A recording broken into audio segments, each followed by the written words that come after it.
right. So the other part of the bottom of the bottom end of the equation here is stamina, and I wonder if you could say why you feel stamina is such an important part of the equation if we're trying to get students into that struggle realm. Awesome. I think the easy answer to that is too many kids give up. And if we don't build stamina, it will be very difficult to get them into struggle tasks because they quit. Stamina is around perseverance, or a popular word, grit. It's sticking to something. And we have to slowly build stamina. One of the examples that I use often as a literacy person is at home reading. Kids are choosing the books, or they're given a selection of books to choose from. They just don't read at home. It's a stamina problem. And we know reading does a lot of good things for your brain. It builds vocabulary and all this stuff, builds content, background knowledge. They just don't do it. And so how do we stretch how much time students can spend on some kind of learning? Now, the best evidence I have and about the lack of stamina is how many teachers tell me when kids take whatever test it is, state test or, summative assessment or whatever, they give up because they tire. They don't have the stamina to make it through. And I think, the reason we chose stamina had to do with some personal training that Nancy and I were doing with our fitness trainer. It's both strength and stamina. Both are important. And yes, I want strength. But if you can't endure for very long, you'll never run a marathon or persevere. And so as we were thinking about that, a lot of our students just fatigue. And they start this very negative inner speech that I can't do this, I don't know how to do this. And it starts to tell this story. They start to tell a story to themselves about themselves, that they are not students. They are not learners. And so I think we have to slowly stretch stamina. Okay. And I think again, I'm being careful.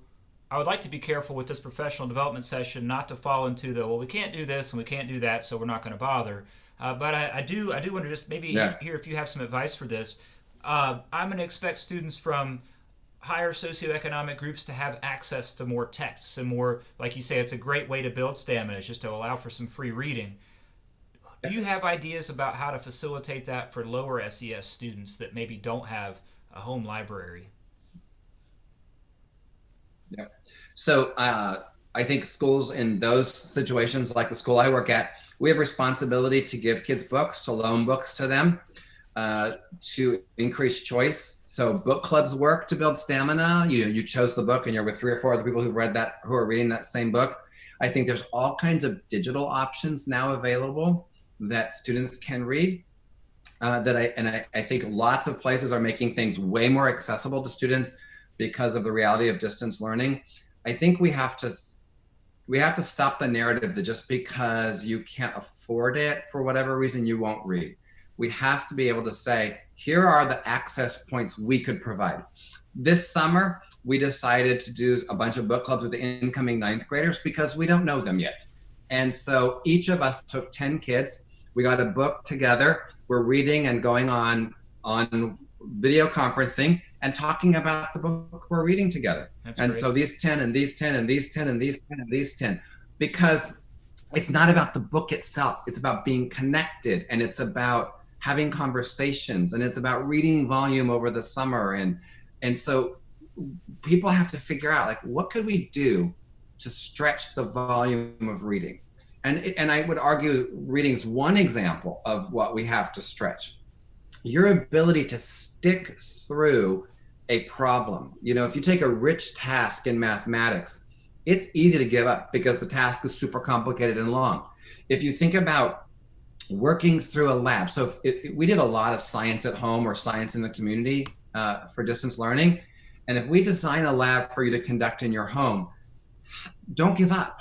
How do you stick through it when it gets really hard or the experiment fails the first time? There's all kinds of things. You just can't raise the complexity too much and the difficulty at the same time if you want to push stamina.